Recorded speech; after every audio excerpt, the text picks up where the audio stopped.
കർണാടകയിലെ ധർമ്മസ്ഥല മഞ്ജുനാഥ ക്ഷേത്രം ലോകപ്രശസ്തമായ ക്ഷേത്രമാണ്. ആ ക്ഷേത്രത്തെ ചുറ്റിപ്പറ്റി ചില ഞെട്ടിപ്പിക്കുന്ന വിവരങ്ങൾ പുറത്തു വരുന്നുണ്ട്. ക്ഷേത്രത്തിലെ ഒരു ജീവനക്കാരനായിരുന്ന ഒരാൾ വന്ന് പറയുകയാണ്, താൻ 100 കണക്കിന് ജഡങ്ങൾ, പ്രത്യേകിച്ച് സ്ത്രീകളുടെ ജഡങ്ങൾ കുഴിച്ചിട്ടിട്ടുണ്ട്. പലരെയും ബലാത്സംഗം ചെയ്ത് കൊലപ്പെടുത്തി. അവരുടെ ജഡം കുഴിച്ചിടാൻ എന്നോട് ചിലർ ആവശ്യപ്പെട്ടു. ഞാൻ ഭയന്നു ഉറച്ച് അതൊക്കെ ചെയ്തു. പക്ഷേ 2014 ഞാൻ കുറ്റബോധം കൊണ്ട് മനസ്സ് മടുത്ത് നാട് വിട്ടു. പക്ഷെ എനിക്ക് ഉറങ്ങാൻ കഴിയുന്നില്ല, ജീവിക്കാൻ പറ്റുന്നില്ല. എനിക്ക് വലിയ മാനസിക സമ്മർദ്ദം. അതുകൊണ്ട് എനിക്കിത് ഏറ്റുപറയണം. ഈ കുഴിമാടങ്ങൾ ഞാൻ കാണിച്ചു തരാം എന്ന് പറഞ്ഞ് അയാൾ കർണാടക പോലീസിന് മുന്നിലെത്തി. പോലീസ് അത് കേസെടുത്തിട്ടുണ്ട്. അപ്പോൾ ഇയാൾ പറയുന്നത് ഈ കൊല്ലപ്പെട്ടത് ഭൂരിപക്ഷവും ഹിന്ദു സ്ത്രീകളാണ്. ഭൂരിപക്ഷമല്ല, ഏതാണ്ട് എല്ലാവരും. അതിൽ 12 വയസ്സുള്ള സ്കൂൾ വിദ്യാർത്ഥിനി വരെയുണ്ട്. അവളുടെ ജഡം എൻ്റെ മുന്നിലെത്തുമ്പോൾ അവൾ സ്കൂൾ യൂണിഫോമിലായിരുന്നു, ശരീരത്തിൽ ചോരയുണ്ടായിരുന്നു. അവൾ റേപ്പ് ചെയ്യപ്പെട്ടു എന്നതിന് ഉദാഹരണം. പിന്നെ പറയുന്നു, ഒരു സ്ത്രീയുടെ മുഖം കാണുമ്പോൾ ആസിഡ് ഒഴിച്ചോ മറ്റോ കത്തിച്ചതായിരുന്നു. പിന്നെ മറ്റൊരാളെ കെട്ടി കസേരയിലിരുത്തി തൻ്റെ മുന്നിൽ വെച്ച് കൊന്നു. അങ്ങനെ ചോര ഉറഞ്ഞു പോകുന്ന കഥകളുമായിട്ടാണ് ഈ മനുഷ്യൻ പോലീസിന് മുന്നിലെത്തുന്നത്. അയാൾ പറയുന്നു, ഞാൻ ഈ കുറ്റകൃത്യത്തിൽ പങ്കാളിയാണ്, കുഴിച്ചിടുക എന്ന് പറഞ്ഞാൽ അയാൾ ചേരുന്നതാണ്. പക്ഷേ എനിക്ക് മനസ്സമാധാനമില്ല, ഞാൻ ഈ കുഴിമാടങ്ങൾ കാണിച്ചു തരാം എന്ന് പറയുന്നു. ഇയാൾ ദളിത് വിഭാഗത്തിൽ നിന്നുള്ള ഒരു ജീവനക്കാരനാണ്. നേത്രാവതി നദിയുടെ ഭാഗങ്ങളൊക്കെ ശുചീകരിക്കുകയൊക്കെയാണ് ഇയാളുടെ ജോലി. പക്ഷേ ഇത് കർണാടകയിൽ വലിയ കോളിളക്കം ഉണ്ടാക്കുകയാണ്.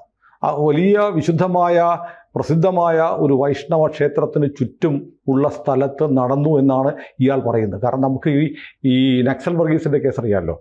രാമചന്ദ്രൻ എന്ന് പറയുന്ന CRPF ജവാൻ വന്നിട്ട് താനാണ് നക്സൽ വർഗീസിനെ കൊലപ്പെടുത്തി എന്ന് പറഞ്ഞപ്പോൾ അയാളെ അറസ്റ്റ് ചെയ്തു.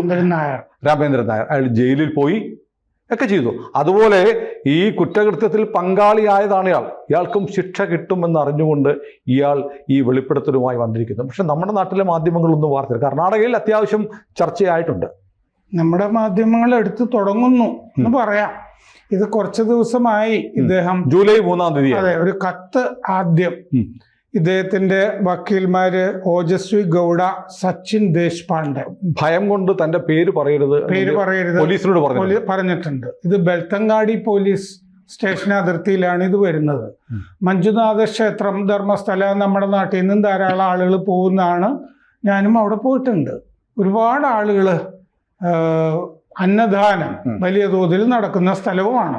സ്വകാര്യ വ്യക്തികൾ നിയന്ത്രിക്കുന്ന ഒരു ക്ഷേത്രമാണ് അല്ലെ. ഹെഗ്ഡെ എന്നൊക്കെ പറഞ്ഞ വിഭാഗത്തിലൊക്കെ പെട്ട ആളുകൾ എന്ന് പറഞ്ഞാൽ ഒരു രാജാവിനെ പോലെയൊക്കെ അവിടെ ഒരു വ്യക്തിയുടെ ക്ഷേത്രമാണ്. പക്ഷെ അത്രയും പണം വരുന്നൊരു സ്ഥലമാണ്. അവര് ഭരിക്കുന്ന ഒരു പ്രദേശമാണ് അത് ശരിക്കും.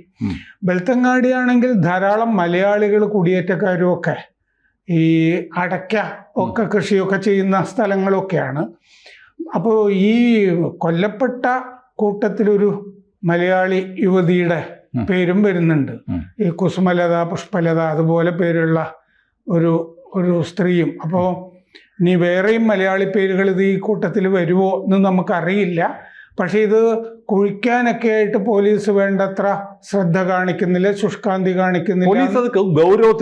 എടുക്കുന്നില്ല എന്ന് പറഞ്ഞിട്ട് ആരോപണവും വരുന്നുണ്ട്. മാത്രമല്ല, ഇത് ആദ്യം ഞാൻ വായിച്ചപ്പോൾ ഇത് അത്രമാത്രം വിശ്വാസ്യത ഉണ്ടാവുമോ എന്നുള്ള സംശയം ഉണ്ടായിരുന്നു. കുറച്ചുകൂടി വിവരങ്ങൾ വരട്ടെ. കാരണം ഇയാള് ഈ അഭിഭാഷകർ വഴി തയ്യാറാക്കിയ പോലീസിന് അയച്ചൊരു കത്താണ്. അത് കോടതിയിൽ വന്നു.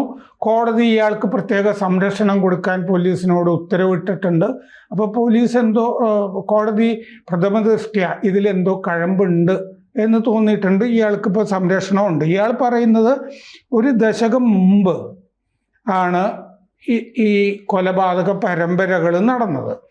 അപ്പോൾ ജഡങ്ങൾ ഇങ്ങനെ വരുന്നത് നിരന്തരം വന്നുകൊണ്ടിരിക്കുന്നത് ശുചിത്വ തൊഴിലാളിയാണ് ഇയാളെ, ശുചീകരണ തൊഴിലാളി. ഇങ്ങനെ കുഴിച്ചിടാൻ വിസമ്മതിച്ചു കഴിഞ്ഞപ്പോൾ കൊല്ലുമെന്ന് ഭീഷണിപ്പെടുത്തിയിട്ട് ഇയാൾക്ക് കുഴിച്ചിടേണ്ടി വന്നു എന്നാണ് ഇയാൾ കത്തുകളിൽ പറയുന്നത്. അപ്പോൾ ഈ കൊലയ്ക്ക് എന്താണ് മോട്ടീവ് എന്ന് ചോദിച്ചു കഴിഞ്ഞാൽ പ്രതികാരം കാരണമാണ് ഈ കൊലപാതകങ്ങൾ ചെയ്തിരിക്കുന്നത് എന്നാണ് പറയുന്നത്. പിന്നെ സുനിൽ പറഞ്ഞ പോലെ യുവതികൾ ഇതിൻ്റെ അകത്ത് ധാരാളം ഉണ്ടല്ലോ. അപ്പം പിന്നെ ബലാത്സംഗവും കൊലപാതകവും ഒക്കെയാണ്. അപ്പോൾ ദക്ഷിണ കന്നഡ പോലീസിനോടാണ് ഇത് അന്വേഷിക്കാൻ. ആ സ്കൂളിൽ പഠിക്കുന്ന കുട്ടിയെ യൂണിഫോമോടെ അവളുടെ സ്കൂൾ ബാഗ് ഉൾപ്പെടെ കുഴിച്ചിട്ടു എന്നാണ് ഇയാൾ പറയുന്നത്. ഇയാൾ പറയുന്നുണ്ട് ചില വിഷ്വൽസിൽ ഇപ്പോൾ ഈ തലയോട്ടികൾ എടുക്കുന്നതും ഒക്കെ കാണുന്നുണ്ട്. 1995 മുതൽ 2014 വരെയുള്ള കാലഘട്ടത്തിലാണ് ഈ കൊലപാതകങ്ങൾ നടന്നിട്ടുള്ളത് എന്ന് പറയുന്നുണ്ട്. അപ്പൊ ഇയാളുടെ ഐഡന്റിറ്റി വെളിപ്പെടുത്തേണ്ടതില്ല എന്ന് പോലീസിനോട് കോടതി പറഞ്ഞിട്ടുണ്ട്, സംരക്ഷണം കൊടുത്തിട്ടുണ്ട്.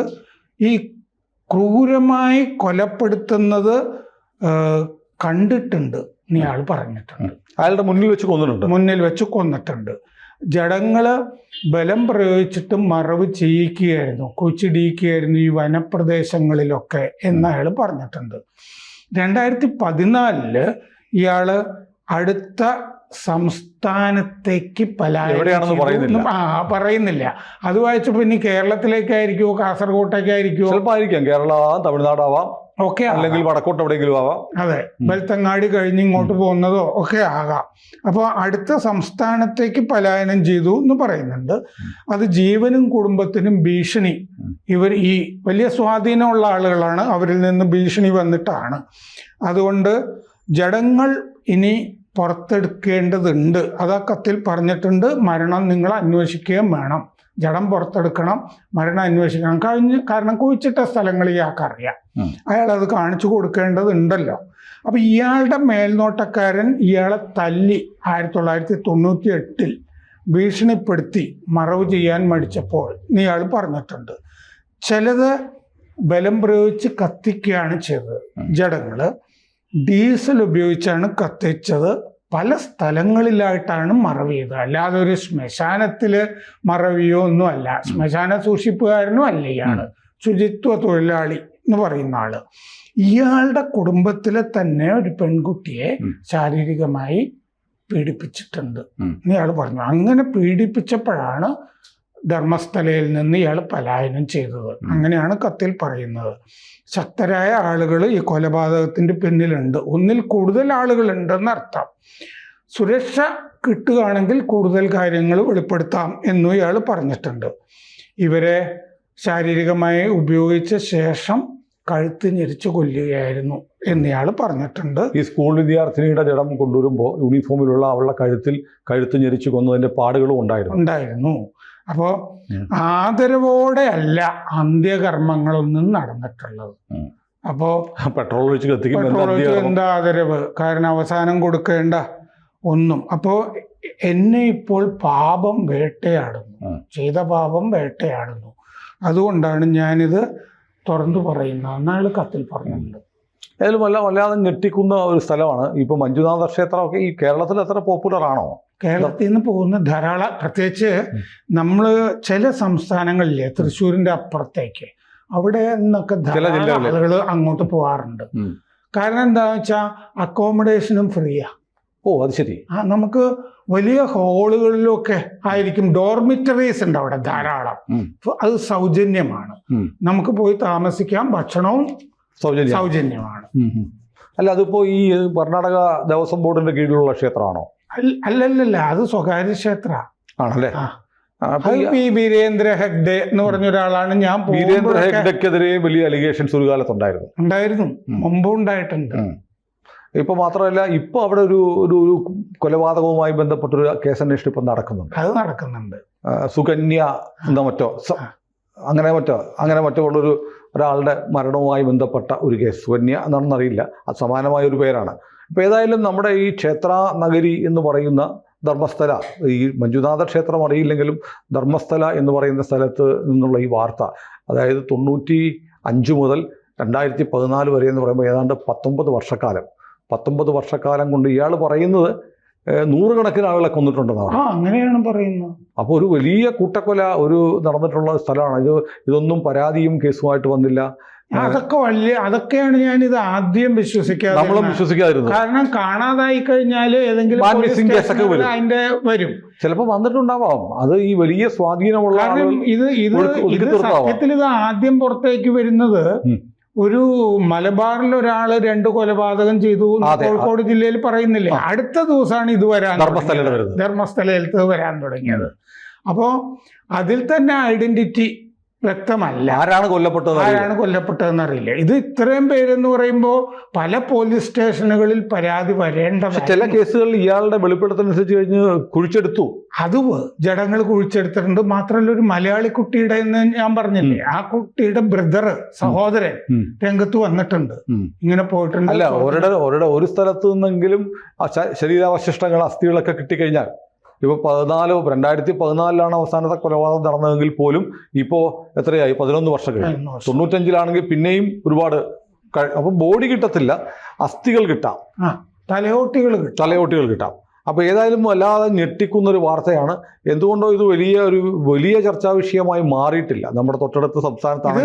ഇത് സത്യമാണെങ്കിൽ അതിഭീകരമാണ്. കാരണം ഇത്രയും പേരെയൊക്കെ കൊന്നൊടുക്കി എന്ന് പറഞ്ഞാൽ സ്വന്തം കുടുംബത്തിലെ തന്നെ ഈ ക്രൂരത വന്നപ്പോഴാണ് പലായനം ചെയ്തത്. അതെ. അല്ല, ഇയാളെ സംബന്ധിച്ച് അഭിഭാഷകരെ കണ്ടിട്ടുണ്ട്. അവർ വഴിയാണ് കത്തയച്ചിരിക്കുന്നത് പോലീസിന്. അപ്പോൾ അതിൻ്റെ ഈ കോൺസിക്വൻസ് ഇങ്ങനെ ചെയ്തു എന്ന് പറയുമ്പോൾ ചിലപ്പോൾ ഒരുപക്ഷെ ഇയാളും പ്രതി ആയേക്കാം, ചിലപ്പോൾ ജയിലിൽ പോയേണ്ടി വന്നേക്കാം അല്ലെങ്കിൽ മാപ്പുസാക്ഷിയാകാമായിരിക്കാം. പക്ഷെ മാപ്പുസാക്ഷിയാണ്, ആ പ്രോസസ്സ് കഴിയണം. അപ്പോൾ ചിലപ്പോൾ ജയിലിൽ പോകേണ്ടി വരും. ഇതൊക്കെ അറിഞ്ഞുകൊണ്ട് ഒരാൾ വരുന്നു എന്ന് പറയുമ്പോൾ, ഞാനൊരു പേന മോഷ്ടിച്ചു എന്ന് പറയുന്നില്ലല്ലോ.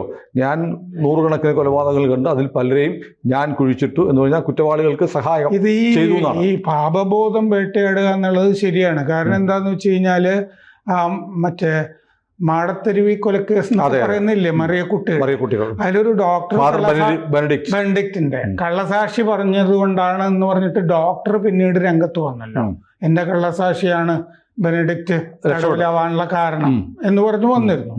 ആ മലബാറില് കൊലപാതകം ചെയ്ത ആളും കാരണം ആ കുടുംബത്തില് ഒരുപാട് ദോഷങ്ങൾ പിന്നെ ഉണ്ടായി. അതാ മൈനത്തെരുവ് കൊലക്കേസിലും ഡോക്ടറുടെ കുടുംബത്തിൽ ഒരുപാട് ദുരന്തങ്ങൾ വരാൻ തുടങ്ങിയപ്പോഴാണ് ഇത് തുറന്നു പറയാം എന്നൊക്കെ. ഏതായാലും ഇപ്പോൾ ധർമ്മസ്ഥല എന്ന് പറയുന്ന സ്ഥലം ഒരു ക്ഷേത്ര നഗരി എന്ന പേരിൽ പുകൾപ്പെട്ടതാണ്. പക്ഷെ അവിടെ ഞെട്ടിപ്പിക്കുന്ന ഒരു കൊലപാതക പരമ്പരകൾ വർഷങ്ങൾ നീണ്ടു നിന്ന് നടന്നു എന്നുള്ള വാർത്തയാണ് ഇപ്പോൾ പുറത്തു വരുന്നത്. കർണാടക പോലീസ് അന്വേഷിക്കുമായിരിക്കും, സത്യം പുറത്തു വരുമായിരിക്കും. കൂടുതൽ വാർത്തകളും വിശേഷങ്ങളും നിങ്ങളിലേക്ക് എത്താൻ ABC മലയാളം സബ്സ്ക്രൈബ് ചെയ്യുക, ബെൽ ബട്ടണും അമർത്തുക.